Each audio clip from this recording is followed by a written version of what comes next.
Protection de l'environnement, questions sociales, développement économique. Vous êtes bien dans Oh ma planète, le magazine du développement durable, le magazine de la planète dans tous ses états. Aujourd'hui, et pour la première fois cette saison, nous avons choisi de vous emmener à Bora Bora, où nous allons parler de la question de l'énergie des mers.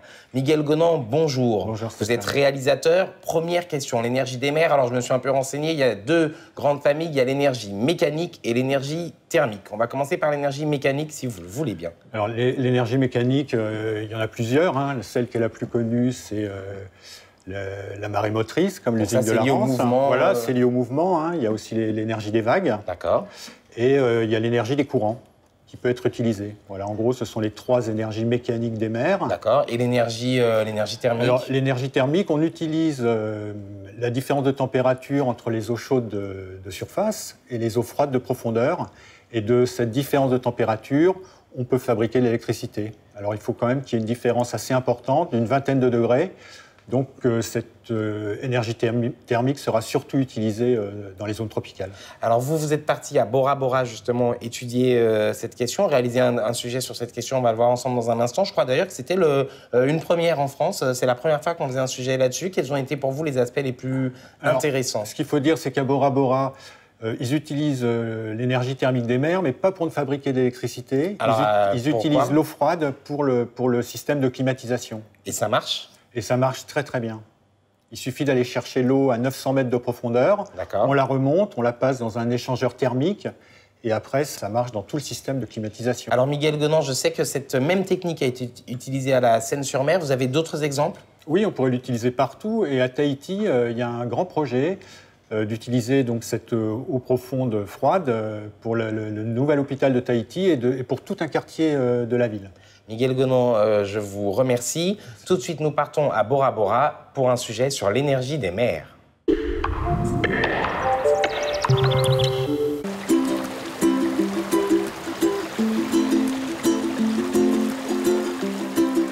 Bienvenue dans votre bungalow. Allez-y, entrez, je vous en prie. Tous nos bungalows sont climatisés. C'est une aire conditionnée écologique.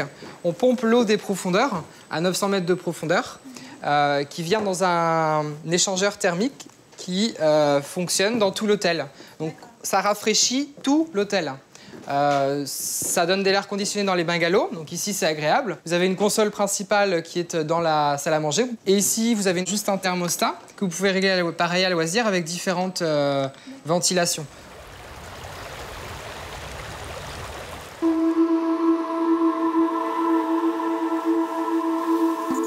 À 250 km au nord-ouest de la Polynésie française et de Papeete, Bora Bora. Si Bora Bora possède probablement le plus beau lagon du monde, aux eaux translucides et aux nuances infinies de bleu, elle est aussi victime de sa réputation. Les hôtels de luxe ne cessent de s'y construire. L'île accueille chaque année plus de 20 000 touristes. L'île souffre d'un manque d'eau. Aussi, chacun rivalise d'efforts pour répondre aux exigences d'un développement durable.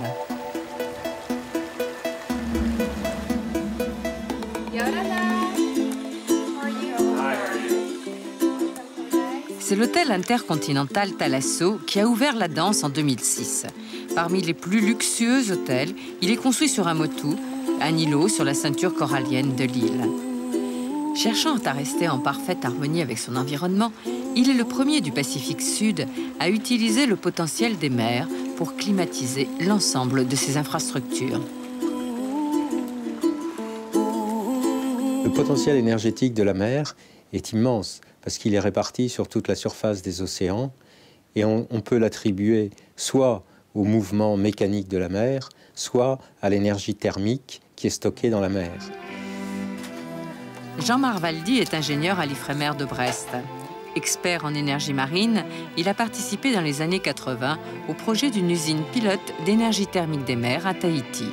La spécificité de l'énergie thermique des mers, c'est d'utiliser le potentiel thermique qui est accumulé dans l'eau chaude de surface et qu'on peut mettre en relation avec les eaux froides des profondeurs.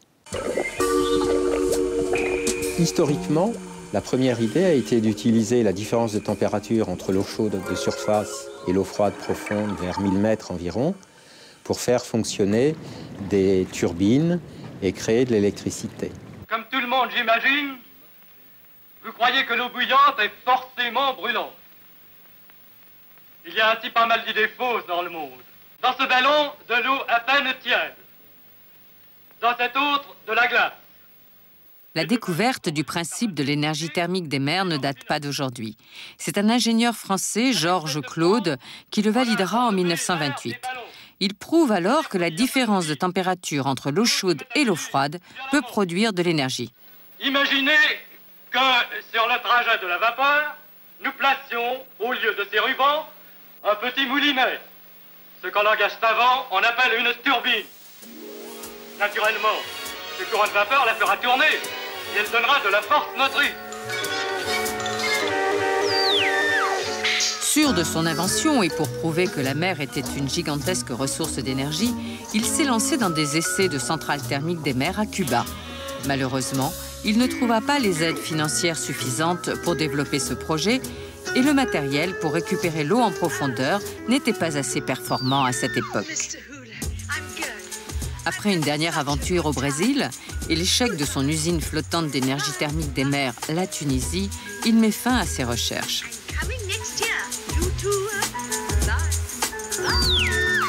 Un peu plus tard, on s'est aperçu d'une utilisation peut-être assez immédiate, qui était d'utiliser simplement le potentiel de froid des eaux profondes pour de la climatisation. La proximité des grands fonds marins et le coût très élevé des énergies sur les îles poussent d'autres milliardaires à l'expérience. Grâce à la rencontre entre Marlon Brando, passionné d'écologie qui voulait climatiser sa maison par ce procédé sur son atoll, et Richard Bailey, propriétaire américain de l'hôtel, va naître la première installation. Les hôtels sont de très grands consommateurs d'énergie, surtout dans les tropiques où nous utilisons beaucoup la climatisation. Et dans des pays insulaires comme celui-ci, le coût d'énergie est très élevé. Donc naturellement, quand nous avons voulu faire un nouvel hôtel à Bora Bora, nous avons commencé à chercher des sources d'énergie renouvelables et moins coûteuses.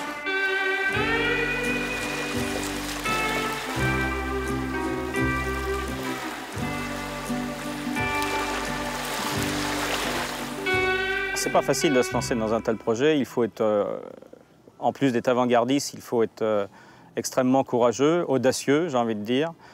C'était pas aventureux, mais c'était une aventure. C'était une aventure sur plus de 18 mois de réalisation. On n'a pas de doute sur les bienfaits, sur ces retombées économiques, sur les économies réalisées à l'occasion de l'exploitation. Par contre, il y a forcément une incertitude jusqu'à ce que l'eau circule. Bruno Chevalero, responsable de la maintenance de l'hôtel, a travaillé dès le début du projet avec Richard Bailey pour mettre en place ce système de climatisation innovant. C'est une première pour celui qui décide qu'on le réalise, c'est une première pour ceux qui vont avoir à l'exploiter, c'est une première pour ceux qui vont le réaliser, le construire, le fabriquer, l'assembler, l'immerger. Donc ça suscitait énormément de curiosité, ça suscitait des doutes aussi, forcément. On ne peut pas être technicien et être insensible à une pareille technicité, aussi simpliste soit-elle après sur son fonctionnement. Mais la mise en œuvre et la construction de ce tuyau nécessitait vraiment des plus grands des sérieux de la part de tous les intervenants. Ce chantier exceptionnel a duré plus d'1 an. Il a été réalisé par une société hawaïenne spécialisée dans le travail sous-marin. La première étape a consisté à étudier les fonds. Un logiciel informatique a ensuite permis de donner une image précise du relief. Un robot sous-marin a ainsi repéré le meilleur endroit pour positionner le tuyau au fond de l'océan.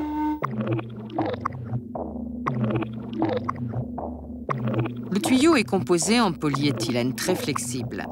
Après assemblage, il mesure 2300 mètres de long et 40 cm de diamètre.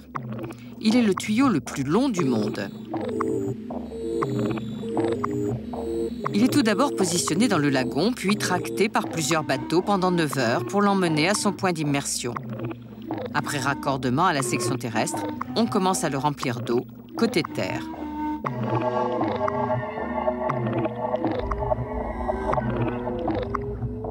Progressivement, il coule et se pose à 900 mètres de profondeur. Les pompes sont activées, l'eau des profondeurs arrive alors en surface à une température de 5 degrés.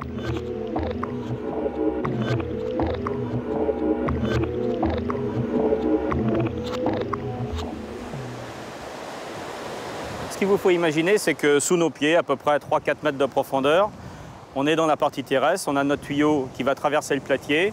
Et pour avoir un bon repère, on prend ce bloc corallien. Et à partir de ce bloc corallien, imaginez 2,2 km avant de retrouver l'extrémité de ce tuyau. On a commencé donc l'immersion petit à petit, ce qui a pris une douzaine d'heures dans l'ensemble de la nuit.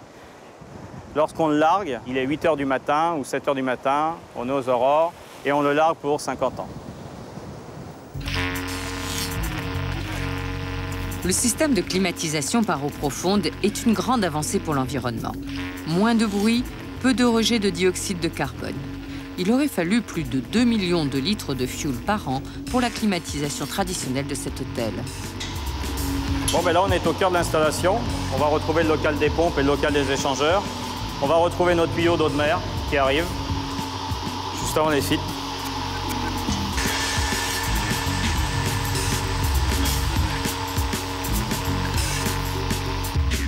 Et ben voilà, on retrouve notre tuyau d'eau de mer, notre tuyau qui fait 400 mm de diamètre. À l'intérieur, on a une eau qui transite à 4,5 degrés, 5 degrés.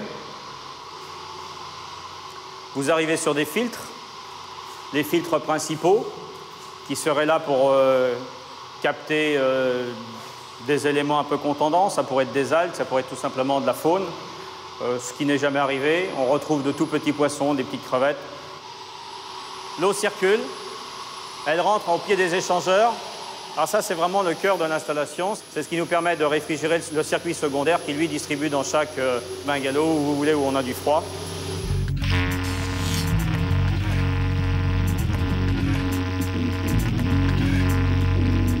Le coût de l'investissement était de 7 millions de dollars. C'est vrai que ça peut paraître considérable par rapport à une installation traditionnelle.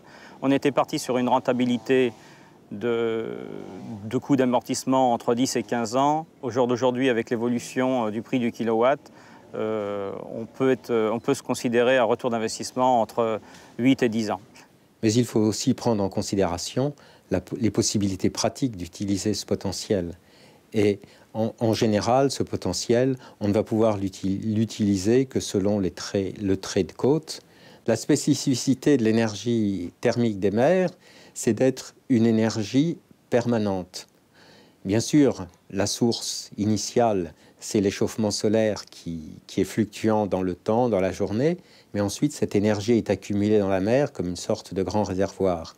Et l'énergie thermique des mers, elle est disponible 24 heures sur 24 tout au long de l'année, avec évidemment quelques fluctuations. Suivant les régions, la température de surface peut varier de quelques degrés.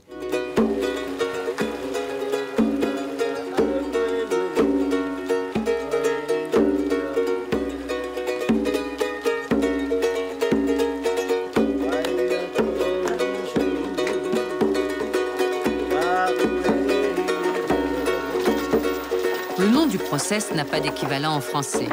On l'appelle le SWAC, le Seawater Air Condition. Outre les conseils à respecter pour protéger le plus beau lagon du monde, les nouveaux clients de l'hôtel intercontinental de Bora Bora sont dès leur arrivée informés sur le principe du système qui préserve l'environnement.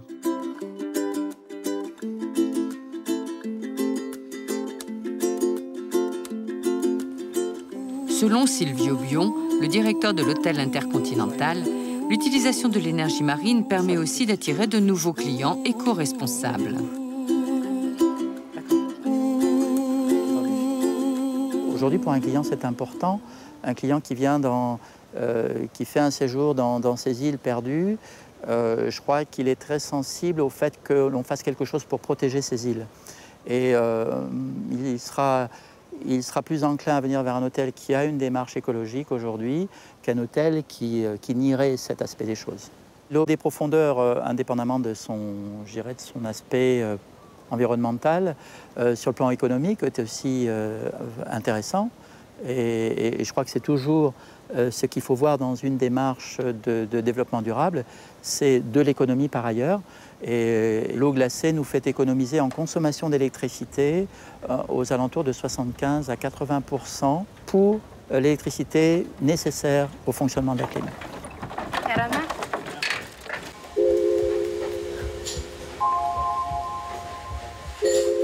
Grâce à ce système et à ses économies d'énergie, la cuisine de l'hôtel a pu être elle aussi climatisée, offrant ainsi des conditions de travail exceptionnelles sous les tropiques pour le chef et son personnel. Une cuisine en Polynésie, ça serait aux alentours de 30, 35, voire plus sur certains établissements. Et c'est vrai qu'ici on bosse à 24, 25 degrés, c'est super agréable.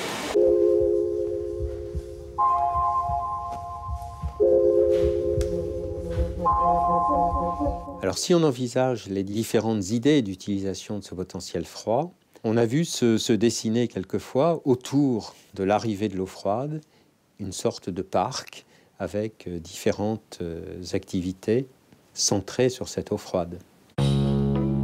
Une partie de l'eau de mer s'est réchauffée dans le système de climatisation. Elle est récupérée à 12 degrés pour le centre de thalassothérapie de l'hôtel, permettant à nouveau de réaliser des économies d'énergie. Pascal Tam est spa manager du centre de thalassothérapie. Le premier dans le Pacifique Sud à utiliser cette eau très pure du fond des océans. Là, je bois l'eau des profondeurs de Bora Bora. Voilà. On l'a puise à 900 mètres et elle est excellente pour la santé. Elle contient des minéraux, des vitamines et des oligo-éléments. Elle est la plus pure au monde. Elle est très fraîche. Elle est salée, mais 30% de moins que l'eau de surface.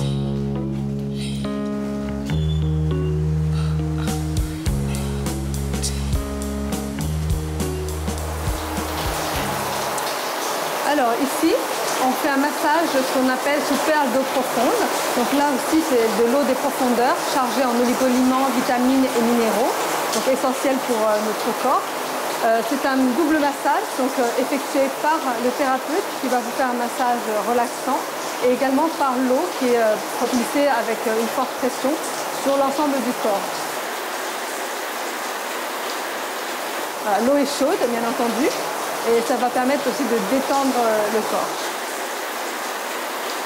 Donc ça, c'est un soin qui est unique, puisque un massage de ce type à l'eau des profondeurs ne se fait nulle part ailleurs au monde.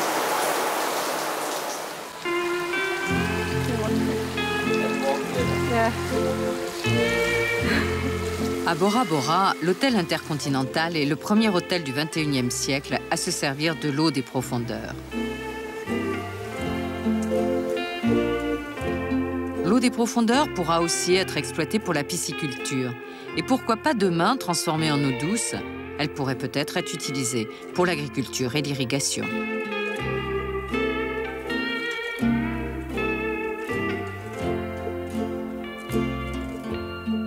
Aujourd'hui, la limite du système de récupération d'eau froide, c'est d'envisager une pluralité d'installations. Parce qu'on ne peut pas imaginer d'avoir un point de prise d'eau froide et de desservir, par exemple, toute une île. Donc il faut plutôt l'imaginer comme ayant des points de ponction d'eau froide répartis autour d'une île, chaque point irriguant une petite surface autour de son arrivée à terre. Concernant l'île de Tahiti, le gouvernement a la ferme intention de réduire la dépense énergétique du pays. L'accent est donc mis sur le développement des énergies renouvelables. L'énergie thermique des mers sera ainsi utilisée à grande échelle pour la climatisation du nouvel hôpital et de tout un quartier de la ville. Cet hôpital s'insère dans un tissu urbain, comme on peut le voir, qui représente quelques dizaines de milliers d'habitants et dans lequel il y a également un certain nombre de bâtiments. On voit là-bas l'enseigne d'un hypermarché, il y a des bâtiments administratifs, on a un peu plus loin derrière nous la mairie de Pirée, qu'on verra de l'autre côté. Et donc tous ces bâtiments ont la même problématique de climatisation. Donc à partir du moment où on dispose de cette source froide naturelle, l'idée c'est d'avoir un réseau dont l'extension peut être limitée pour des raisons techniques de l'ordre de 2,5 km autour de ce point. Toujours selon le même principe, Jean-Louis Chailly, spécialiste des énergies renouvelables, pilote le projet de climatisation des nouvelles infrastructures à Tahiti. On peut voir sur le plan du réseau qui est représenté ici, l'extension dont je parlais. Ici, la station de pompage qui sera en bord de mer, qui va alimenter principalement le centre hospitalier où nous sommes actuellement, et par l'intermédiaire d'un réseau dans les voiries qui va partir vers l'ouest et vers l'est, toute cette zone pourra ultérieurement être climatisée avec notamment les hypermarchés, les centres administratifs et les différents bâtiments publics. L'eau réchauffée, il est hors de question de la rejeter dans le lagon. Elle va donc être rejetée au niveau de la passe où elle pourra ensuite être entraînée par le courant et par sa propre densité vers les fonds. Le but recherché est d'éviter notamment d'avoir des températures trop froides au niveau du corail vivant. C'est impératif pour éviter de dégrader la qualité du corail.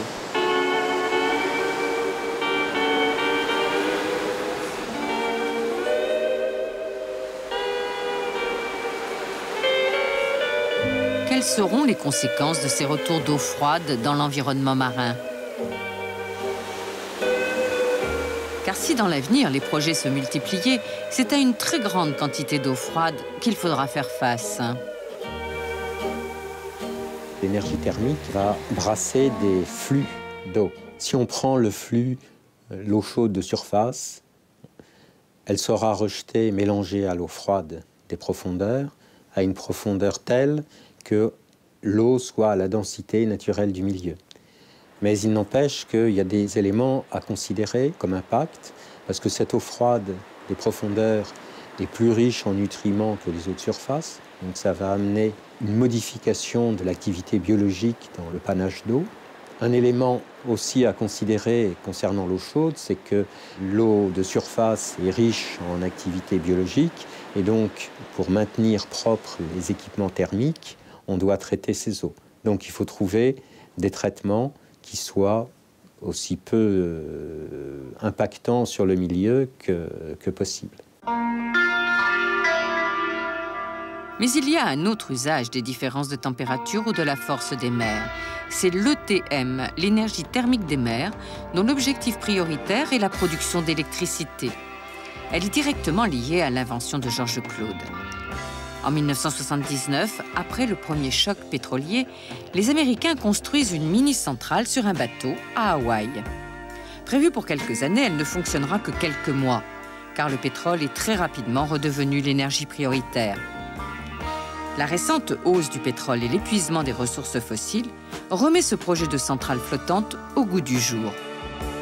Le gouvernement vient d'autoriser en fait la mise en œuvre de notre projet et donc son implantation au large de Tahiti, entre Tahiti et Moorea. Il s'agit d'une centrale offshore, donc qui sera complètement en mer. Une centrale de 5 MW qui correspond à peu près aux besoins d'une population de 10 000 habitants environ.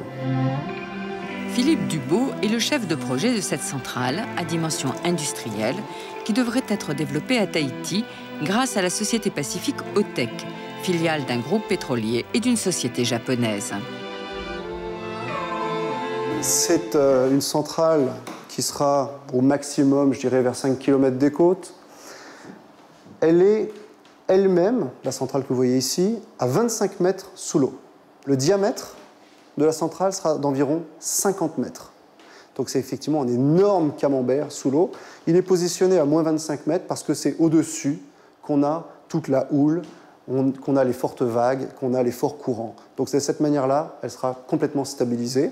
Et en dessous, vous avez le pipe, qui est en fait un tuyau d'environ 2,50 m à 3 mètres de diamètre, donc c'est très important comme tuyau, qui va descendre tout droit jusqu'à 800 ou 900 mètres de fond.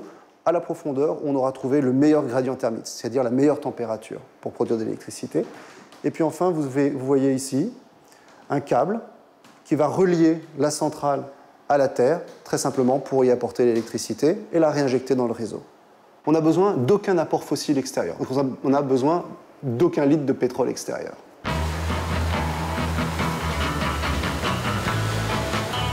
L'ETM n'est pas la seule ressource marine en projet à Tahiti. D'autres pistes sont explorées, comme l'énergie des vagues. L'énergie de la houle est un procédé simple et peu onéreux.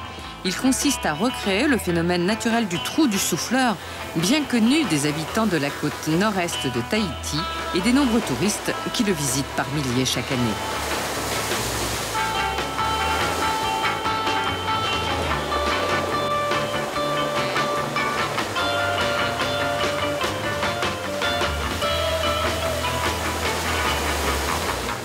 Notre projet à Tahiti est basé sur la même technologie, si je puis dire, que le phénomène naturel du trou du souffleur. L'eau, la houle arrive, la vague descendant aspire de l'air dans une cavité qui, une fois que la houle remonte, expulse cet air et fait un jet d'eau ou un jet d'air. Ce jet d'air, dans notre cas, va passer à travers une turbine. Cette turbine, en tournant, va produire de l'électricité. Bruno Barou a pour mission de développer une centrale houlomotrice, une première à Tahiti.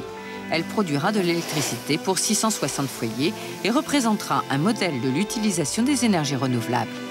Le site que nous avons retenu se situe sur le récif de Papara, dans le sud de l'île de Tahiti.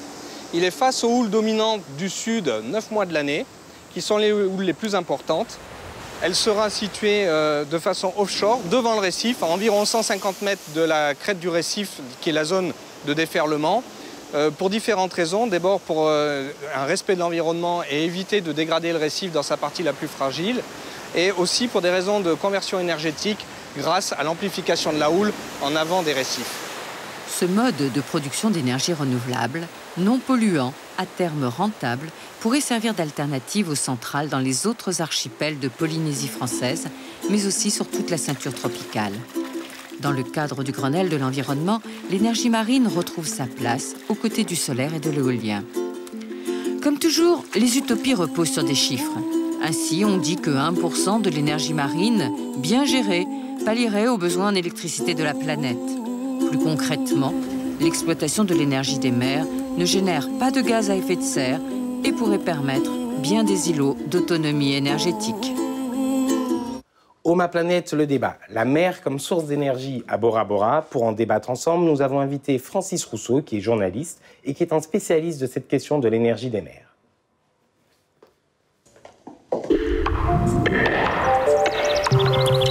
Aujourd'hui, l'énergie des mers, à partir de l'exemple de Bora Bora. Pour en parler ensemble, Yves Lers qui est journaliste, spécialiste des questions de l'environnement et de développement durable. Bonjour Yves, vous allez bien? Bonjour Stéphane. Alors si jamais dans le courant de cette émission vous entendez quelques coups, des bruits qui nous dérangent, c'est le chantier d'à côté. Il ne faut pas prendre peur, il n'y a absolument aucun problème. Également avec nous, mais maintenant c'est une habitude dans Ma Planète, une tradition qui apporte beaucoup à cette émission, vous le savez, des étudiantes et des étudiants. Cette émission est d'abord la vôtre. N'hésitez pas à prendre la parole, à me couper la parole éventuellement et à parler un peu plus fort que les bruits de marteau qu'on entend régulièrement. Et puis surtout, un invité, Francis Rousseau, bonjour. Bonjour. Vous êtes journaliste et on m'a dit que vous étiez un spécialiste de cette question des énergies des mers. Donc j'espère que vous allez pouvoir... Je suis un journaliste français qui s'occupe de l'énergie des mers toute la journée. Alors, toute la nuit, peut-être aussi. Je dirais que non seulement c'est le seul, mais surtout c'est le meilleur sur ce sujet-là. C'est pour ça d'ailleurs qu'on l'a fait venir. Donc d'ailleurs ma première question s'adresse à vous. L'énergie des mers, c'est un côté un peu Jules Vernesque, si on me permet l'invention de ce terme. Et j'ai surtout l'impression que j'en ai entendu parler déjà il y a longtemps quand j'étais tout petit. Et quoi de neuf finalement? Pourquoi ça n'a pas avancé? D'abord, comment ça marche? Premièrement, et deuxièmement, pourquoi on n'est pas allé plus vite? Alors, c'est vrai, c'est Jules Vernesque, comme vous le dites si bien, puisque c'était déjà contenu dans tous les romans de Jules Verne. Et puis, il y en a plusieurs. C'est surtout ça qu'il faut préciser dès le départ. Bon, c'est pas l'énergie de la mer, mais c'est les énergies. On fera l'inventaire au cours de cette émission. Comment ça marche là, ce qu'on vient de voir, là, par exemple, ce système de refroidissement de l'eau pour remplacer la climatisation, ça fonctionne bien, ça? Ça fonctionne. Ça devrait bien fonctionner, normalement. C'est assez simple. Il suffit d'aller chercher de l'eau froide en profondeur. Donc plus on descend, plus elle est froide. Non, dans la mer. Dans la mer elle-même. Il suffit de descendre. Si on descend à 900 mètres, par exemple, de profondeur, l'eau est à 4-5 degrés. Y compris à Bora Bora. Y compris à Bora Bora, partout. Donc on va chercher de l'eau froide. On va chercher de l'eau froide, on la remonte, tout simplement, comme une pompe. Et puis, forcément, elle refroidit, puisqu'elle est froide. C'est aussi simple que ça. Voilà. On utilise ce qu'on appelle des frigories. Les frigories. Voilà, c'est le contraire des calories. Ouh, merci pour cette précision importante. Yves Lers, donc l'utilisation des frigories, pourquoi on n'y a pas pensé plus tôt et pourquoi on ne le fait pas davantage? On y a pensé plus tôt, mais c'est cher à faire. Enfin, c'est une histoire de tuyaux, en fait. Et les tuyaux coûtent très cher à à mettre en place, à fabriquer. Et puis, il y a un élément avec les énergies de la mer en général, c'est la corrosion, le sel. Et il faut trouver des tuyaux qui résistent. Le sel est l'ennemi des tuyaux, par définition. Par définition. Mais c'est simplement une affaire de gros sel et de gros sous si on n'est pas allé plus vite en la matière? Oui, on peut même le mettre dans l'autre sens. C'est une affaire de gros sous et de gros sel. Et après, de gros sel. Yves Lers. 1% de ces énergies marines, ces énergies thermiques des mers, pourraient couvrir la totalité de la consommation d'énergie ou d'électricité? D'électricité. D'électricité, c'est déjà pas mal. Où ça? Dans le monde. Simplement. Vous êtes en train de me dire donc qu'il y a quelque chose qui est simple, qui est bête comme chou, qui pourrait résoudre tous les problèmes et qu'on n'a pas mis en place. Je simplifie peut-être. Alors, je ne sais pas si c'est simple, hein, mais en tout cas, c'est vrai que c'est quelque chose que beaucoup de gens ont sous la main. C'est de l'eau de mer. Vous pouvez répéter votre petite équation, Yves? 1%. 1% de ces énergies thermiques des mers suffirait à compenser la consommation d'électricité de toute la planète. Oui, c'est le département de l'énergie américain qui a sorti ce chiffre-là, qui concerne surtout l'énergie thermique des mers, mais enfin, c'est aussi applicable aux autres énergies des mers. Alors, c'est quoi l'énergie thermique des mers? L'énergie thermique des mers, c'est une énergie qui produit de l'électricité à partir de la différence de température entre l'eau chaude qui est à la surface, autour de la ceinture tropicale, parce qu'ailleurs, c'est pas de l'eau chaude, mais autour de la ceinture tropicale, c'est de l'eau chaude, et l'eau froide dont on vient de parler, qui est au fond. Quand on fait la différence entre ces deux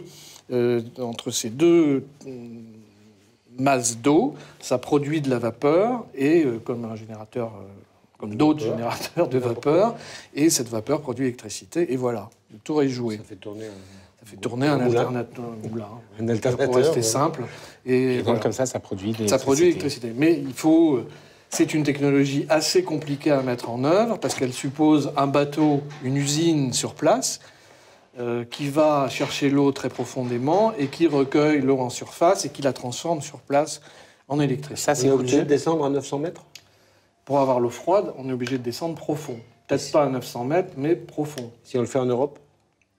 Alors en Europe, c'est pas possible, parce qu'on n'a pas l'eau chaude de surface. L'énergie thermique des mers, c'est là où je voulais quand même faire une différence entre ce dont on a parlé, qui est ce que vous avez filmé à Bora Bora, c'est-à-dire qui s'appelle SWAC, en fait. SWAC. Ouais, S-W-A-C. D'accord, c'est un acronyme. C'est un acronyme ça pour. Veut dire pas SWAC, alors. Alors il n'y a pas d'équivalent français. Il n'y a pas d'équivalent français, ça tombe bien. Seawater Air Conditioning. Conditionnement? Air Conditioning. Seawater Air Conditioning. Je vais demander à la productrice de me payer des cours d'anglais. Donc ça, c'est le SWAC, c'est ce qu'on a vu à Bora Bora. Air conditionné à partir de l'eau de mer. Voilà, climatisation à partir de l'eau de mer. Et de l'autre côté, il y a... ETM, qui est énergie thermique des mers. D'accord. Alors ça, c'est pas simplement aller prendre de l'eau froide au fond. C'est prendre de l'eau froide au fond, prendre de l'eau chaude en surface et faire en sorte que la différence des deux produise de l'électricité. Donc ça, c'est les deux grandes manières de faire... Ça, c'est les deux grandes manières de produire de l'énergie auxquelles on s'intéresse aujourd'hui. Il y en a d'autres quand on parle d'énergie des mers. Allez-y. Il y en a plein d'autres. Il y a l'énergie des courants. Faites-nous rêver, si j'ose dire. L'énergie des courants marins, qui consiste à... Donc ça, c'est d'ordre mécanique. C'est d'ordre mécanique. Il y a des courants tout autour de la Terre, partout dans le monde. Là, ça ne concerne pas seulement la ceinture tropicale, ça concerne toutes les mers du monde, tous les océans du globe, avec des forces de courant plus ou moins importantes selon les régions. Mais bon, tout le monde est pourvu de ce côté-là. Vous avez des exemples d'endroits où on utilise plutôt les courants? En ce moment, ça s'utilise beaucoup dans les îles Orcades, les Orkney Islands. Pour vos cours d'anglais. Merci. Vous plaidez pour ma paroisse, parfait.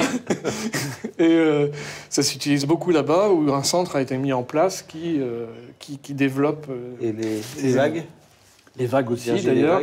Mais les vagues, ça pose un petit problème.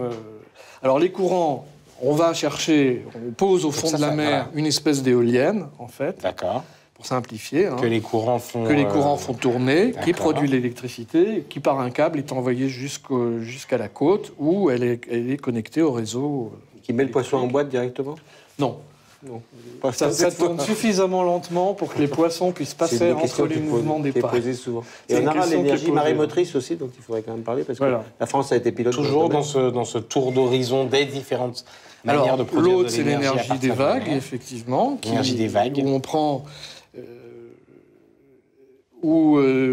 plusieurs types de machines vont saisir l'énergie que fait la houle, c'est-à-dire le mouvement des vagues à la surface, pour la transformer en électricité. Alors là, il y a 2-3 types de machines, je ne vais pas rentrer dans les détails. Qui restent à la surface. Parmi ces différents procédés pour tirer de l'énergie de la mer, quels sont ceux qui sont les plus rentables, si j'ose dire? Alors, les plus faisables aussi. Il y en a, oui, les plus faisables, les plus rentables. Il y en a qui sont en vogue, il y en a qui sont moins. D'abord le classement, on va laisser de côté les effets de mode, mais on y reviendra peut-être après. D'abord par faisabilité, par simplicité. Alors ce qu'il y a en ce moment le plus, le vent en poupe, si je peux le dire, c'est l'énergie des courants. Énergie des courants. Qui paraît pas la plus simple à mettre en œuvre, mais enfin, qui paraît quand même la plus rentable. D'accord. C'est celle sur laquelle la France... La France a un projet là-dessus. Un projet qui s'appelle... Sabella, qui est un récupérateur d'énergie des courants, qui est testé en ce moment. Et puis un projet avec EDF aussi, qui utilise une technologie anglaise, qui est très fiable. Énergie tirée des courants. Une deuxième, le numéro 2 au hit parade, ce serait Alors, numéro 2 au hit parade, on va considérer que vous ne pensez pas que l'énergie éolienne en mer est une énergie de la mer. Il y en a qui considèrent que c'est une énergie de la mer. Des éoliennes posées sur des plateformes. Et vous, votre point de vue, c'est quoi? Moi, oui, je considère que oui, puisque ça met en jeu la mer et le vent en mer, et que le vent en mer n'est pas du tout la même chose que le vent sur Terre. Globalement, est-ce que ça peut être nocif pour les écosystèmes? Il y a des études sont faites pour toutes les énergies de la mer, pour chacune des technologies, pour savoir quelles, surtout aux États-Unis d'ailleurs, pour savoir quelles sont, mais en France aussi avec l'Ifremer. Aux États-Unis, la France quand même. La France aussi avec l'Ifremer le fait, mais oui, l'Ifremer joue parfaitement son rôle, mais c'est les États-Unis qui ont initié ça et qui sont très tatillons sur le sujet parce qu'il y a des tas d'associations. Donc des études sont menées. Des études sont menées sur les implications sur les écosystèmes et surtout sur la ressource. Et alors elles nous disent quoi ces études? Elles nous disent que c'est important sur notamment sur les poissons, sur la faune. Alors est-ce que c'est la question que vous souleviez tout à l'heure? Est-ce que les hydroliennes coupent les poissons en deux? C'est la plus fréquemment posée, celle-là. Eh ben non, justement. Les hydroliennes tombent suffisamment lentement pour que les poissons puissent passer entre les pales. Les études d'impact environnemental ont déduit, moi je ne veux pas m'engager dans cette histoire, que les poissons passaient au travers des pales. D'accord. Moi j'en reste là. Donc pas de conséquences majeures sur les écosystèmes? Pour l'instant, pas de conséquences majeures on n'a pas encore soulevées. beaucoup d'expérience. Mais on n'a pas beaucoup d'expérience, effectivement. Bon, alors on a des systèmes qui sont vraiment bien, qui sont adaptés. On n'a pas posé des questions encore, on ne s'est pas encore posé des questions sur le coût un petit peu, mais est-ce que c'est vraiment beaucoup plus cher? La fiabilité, est-ce que c'est bien fiable? Parce que quand on descend un tuyau, s'il y a des problèmes, s'il faut descendre à 900 mètres pour le réparer, tous les plombiers ne savent pas faire ça, en général. Et est-ce que la France, deuxième question, mais ça on peut la reprendre après, comment la France se positionne sur l'ensemble de ces énergies? Alors justement, Yvon, on va commencer par là, justement.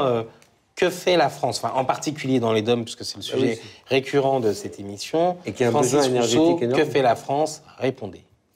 Alors, dans le domaine des énergies renouvelables, les énergies de la mer sont très marginales pour l'instant en France. À cause du choix, du tout nucléaire. À cause du choix du tout nucléaire, et à cause aussi d'autres choix d'énergie renouvelable qui sont l'éolien et le photovoltaïque, enfin le solaire. Mais l'énergie des mers, elle est plus victime du choix du tout nucléaire ou du choix des autres énergies renouvelables? Non, elle est victime de rien du tout. Elle est victime d'un courant ambiant. Oui, d'un courant ambiant, je dirais, puis d'un coup de mise en route qui est complexe. C'est le sens de ma question. Qu'est-ce qui fait qu'on arbitre plutôt en faveur de, selon vous, qu'est-ce qui fait qu'on arbitre plutôt en faveur de telle ou telle énergie renouvelable? L'argent. Et pourquoi? Donc c'est l'argent. Et donc il y a d'autres énergies renouvelables qui coûtent cher aussi. Et donc le principal problème, on y revient finalement, mais le principal problème de l'énergie des mers, c'est son coût. C'est vraiment ça aujourd'hui qui rend... Son coût de mise en route, comme de toute nouvelle technologie. Une nouvelle technologie coûte de l'argent à mettre en place. En fait, le problème, c'est le problème de l'investissement pour l'innovation. Est-ce que, je me tourne vers vous, Yves, est-ce qu'il n'y a pas un intérêt, y compris économique aujourd'hui, à prendre le leadership mondial dans ce domaine de l'énergie des mers? Est-ce que la France n'a pas un coût intéressant à jouer? La France, en plus, elle a un paquet de justement surface côtière. Jusqu'à sa surface côtière importante en métropole et une surface Oui, déjà en métropole, et puis en plus, en Corse, la surface côtière est très importante, et dans tous les départements d'outre-mer, là, c'est vraiment... Donc, est-ce qu'il n'y a pas un intérêt il y a un intérêt évident, et en plus, il y a un intérêt évident parce parce que ça réduirait la dépendance de ces territoires-là. Et ça lutterait contre le changement climatique. Ce point de bien vue. sûr, mais je crois que tout le monde le partage, ce point de vue, y compris le ministre de l'écologie. Excusez-moi, parce que si tout le monde partageait ce point de vue, les choses... il y aurait davantage de recherche, il y aurait davantage... Est-ce que justement, ce qui est passé, est-ce qu'il n'y a pas une espèce de consensus pour dire, dans le domaine du déclaratif, c'est vachement bien, il faudrait, et puis en même temps un consensus dans l'inaction pour ne pas aller au bout de cette logique? Il y a beaucoup de ça. Il y a beaucoup de ça. Et les industriels? Ça, au moins, c'est lapidaire. Il y a beaucoup de ça. Les industriels, eux, ils attendraient que ce soit les pouvoirs publics qui se bougent. Les industriels, eux, ils pourraient... les industriels, ils pourraient se bouger tout seuls dans leur coin, mais c'est pas tout à fait comme ça que ça fonctionne.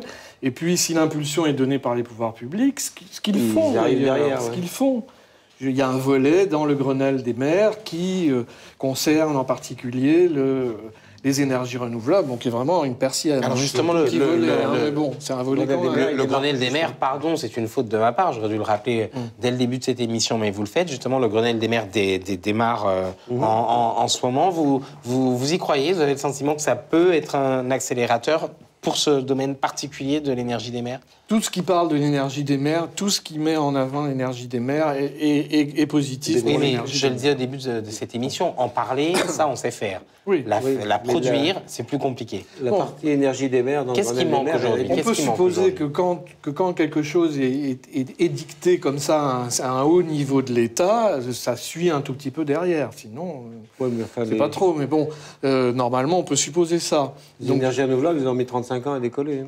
Elles ont mis 35 ans à décoller, elles ont pas encore... Je vous souhaite qu'on ne mette pas 35 ans. En fait, il peut y avoir différents degrés de confiance dans la capacité des pouvoirs publics à respecter leurs propres paroles et à avancer de manière volontariste. Mais revenons, si vous voulez bien, sur l'exemple qu'on donnait au début de cette émission, qui est celui du SWAC, justement, à Bora Bora. En gros, ça fonctionne, c'est efficace. Donc de la climatisation par l'énergie des mers. Par l'énergie des mers. Comment se fait-il que ça ne soit pas plus utilisé partout où c'est possible de le faire? Et là, ça servirait dans les DOM de façon extraordinaire. C'est quand même utilisé. Il n'y a pas qu'à Bora Bora que c'est utilisé. Il y a une expérience à la Seine-sur-Mer, donc c'est pas très loin. La Seine-sur-Mer, on le disait ce matin. Il y en a d'autres à La Réunion, d'ailleurs, qui sont en cours de mise en place, on va dire. Mais à la Seine-sur-Mer, c'est une expérience qui a démarré. Ça fonctionne bien? Ça fonctionne, et ça fonctionne dans un autre sens différent. C'est-à-dire que ça produit de la climatisation, c'est-à-dire du froid, et ça produit aussi du chaud. Techniquement, comment on fait pour produire du chaud? Alors, je vais essayer d'être simple, c'est pas évident, on va chercher moins profond l'eau, c'est-à-dire à une température intermédiaire. D'accord. Par exemple 12 degrés, on va dire. D'accord. Et 12 degrés, quand il fait 30 degrés dehors, ça refroidit. Quand il fait 5 degrés dehors, ça réchauffe. D'accord. La température de l'atmosphère change, mais celle de l'eau... Celle de l'eau reste toujours la même. Est-ce que, et ce sera ma dernière question, elle s'adresse à vous deux, est-ce que vous avez le sentiment que les choses avancent? Pardon, j'ai l'impression d'une certaine inertie en la matière. Une certaine inertie pour l'ensemble des énergies renouvelables. Il y a des choses sur lesquelles il y a eu des bons énormes, par exemple pour les énergies solaires, thermiques et surtout photovoltaïques maintenant, parce que les procédés évoluent très vite et qui sont beaucoup plus faciles à mettre en œuvre, qui ont été aidés par les pouvoirs publics avec le système de crédit d'impôt. Mais malgré tout, c'est encore secondaire, puisque en revanche, pour des énergies comme les énergies des mers, j'ai l'impression qu'il y a une question de crédibilité. Et quand on parlait de Jules Vernesque, Jules Verne, il a anticipé un certain nombre de choses réelles. Une question un peu... Est-ce que c'est ce qu'on est dans le Jules Verne? Je vais préciser la question d'Yves, ou pardon, la reformuler. On parle de quelque chose d'un peu secondaire, voire même peut-être marginal et qui manquerait de crédibilité. Si vous aviez...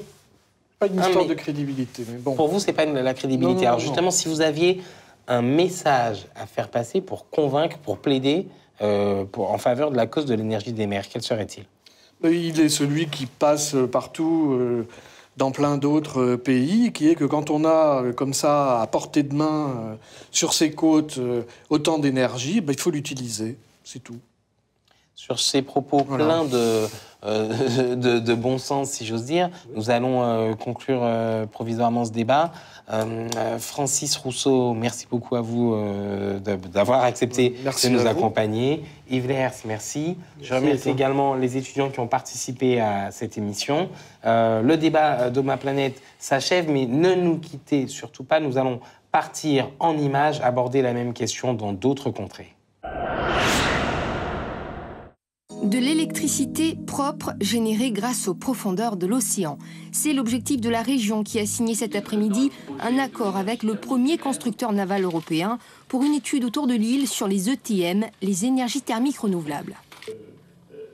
Il s'agit d'exploiter une différence de température présente naturellement dans les eaux tropicales, aller pomper de l'eau chaude en surface, aller pomper de l'eau froide en très grande profondeur et d'exploiter la différence de température pour produire de l'énergie.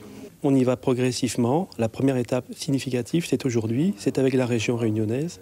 Il faut démontrer que c'est tout à fait faisable et j'en suis persuadé. Si les résultats sont concluants, la première plateforme de démonstration devrait voir le jour d'ici 2012. Un premier pas important pour l'autosuffisance énergétique de la Réunion, mais pas seulement. L'éolien et le solaire sont des énergies intermittentes qui ont effectivement leurs limites dans la production d'énergie à La Réunion. L'avantage, c'est quand on s'attaque aux énergies issues de la mer, cela va nous donner des possibilités considérables de production. L'idée, c'est de lever tous les écueils possibles pour ensuite rentrer dans un projet industriel de série où là, on pourrait faire de la production à très grande échelle. Et l'enjeu, c'est simple, c'est effacer la production charbon sur l'île de La Réunion. Le procédé comporterait-il des risques pour l'environnement? C'est ce que devra déterminer l'étude de la DCNS autour de notre île pour un coût d'environ 1 500 000 €. D'ici 2030, la lumière pourrait donc nous arriver des profondeurs. Oh ma planète, le blog. Le blog, c'est bien sûr le blog de Grace, le blog des gardiens de ma planète, la partie interactive de notre émission. Bonjour Grace, vous allez bien? Ça va très bien Stéphane. Vous ne me demandez pas, mais moi ça va également pas mal. Je vous ai demandé, vous n'avez pas entendu. Mais c'est le grand âge qui avance. Ce qui est sûr en tout cas, c'est que cette semaine, c'était la semaine du développement durable qui s'est déroulée entre le 1er et le 7 avril, partout sur le territoire national, dans les dom-toms également. Et le thème, c'était le thème de la consommation durable. Alors la consommation durable, on en a beaucoup entendu parler dans la bouche du ministre Jean-Louis Borloo, puisque son grand thème de campagne, c'était l'avènement du consommateur. Alors on va voir ensemble justement si ça marche un peu le consommateur.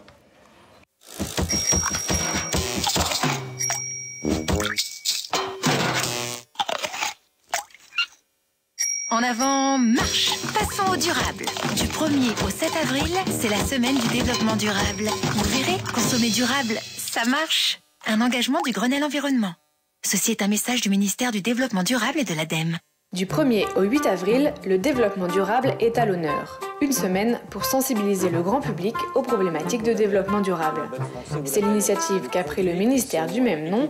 La campagne bat déjà son plein à la télévision et à la radio, où les spots publicitaires tournent en boucle. Le thème de cette 7e édition est la consommation durable. Car c'est parce que nos achats et nos consommations ont un impact sur l'environnement qu'il faut agir au quotidien en changeant nos habitudes d'achat. En quoi consiste réellement cette semaine? Le but du ministère du Développement durable est de montrer de quelle façon l'on peut et l'on doit consommer en évitant les mauvais impacts sur la planète. Dans les dom-toms aussi, Stéphane, il y a de nombreux événements qui ont été organisés, notamment en Martinique, à Marina du François par exemple, où des jeunes collégiens ont organisé avec une association qui s'appelle les Éco-Marins une enquête pour pouvoir vérifier l'éco-citoyenneté des marins, savoir s'ils trient bien leurs déchets ramenés au port, savoir s'ils utilisent bien des produits biodégradables. Et à la suite de cette enquête, un écolabel a été décerné aux plus respectueux de l'environnement. Je crois qu'il y a également eu des initiatives intéressantes prises à La Réunion. De très bonnes initiatives à La Réunion, notamment à Saint-Pierre et à Saint-Denis, où il y a 2 villages développement durable qui ont été montés. Donc c'était des actions de sensibilisation avec des animations, des expositions, et notamment autour de la nécessité de consommer local. Ils ont insisté sur de nombreux produits, vous avez des fruits, des légumes, le poisson, et pas mal de choses. Consommer autrement, explorer d'autres manières de consommer les produits de nécessité courante. Il y a eu un manifeste sur les produits de haute nécessité, produits par Édouard Glissant et des intellectuels de l'ensemble de l'outre-mer. Donc, à mon avis, le débat n'est pas prêt de s'arrêter. C'est au cœur des États généraux de l'outre-mer et c'est aussi au cœur des problématiques dont nous avons envie de parler dans Ma Planète. Rendez-vous est pris, je suis sûr qu'on en reparlera bientôt. Je crois d'ailleurs que sur le blog, les gens peuvent en parler. Engagé, vous pouvez ils peuvent continuer. Envoyez-nous des messages, n'hésitez pas, on retransmettra, c'est fait pour ça. Alors vraiment, on attend vos contributions. Ma Planète, c'est aussi ça, c'est aussi le blog des gardiens de Ma Planète. On attend que vous le fassiez vivre. Je rappelle aussi, Stéphane, que le concours sur l'eau continue, donc n'hésitez pas à envoyer-nous vos petites vidéos. Donc, cette fois-ci, le message est passé. N'hésitez pas, c'est votre émission. Ma Planète s'achève. Merci beaucoup à vous de nous avoir suivis. Grâce, merci à vous une fois encore de nous avoir accompagnés dans ce voyage en Outre-mer et surtout dans le voyage sur Internet. On se retrouve la semaine prochaine. À la semaine prochaine. Et vous aussi, surtout, soyez présents encore plus nombreux la semaine prochaine.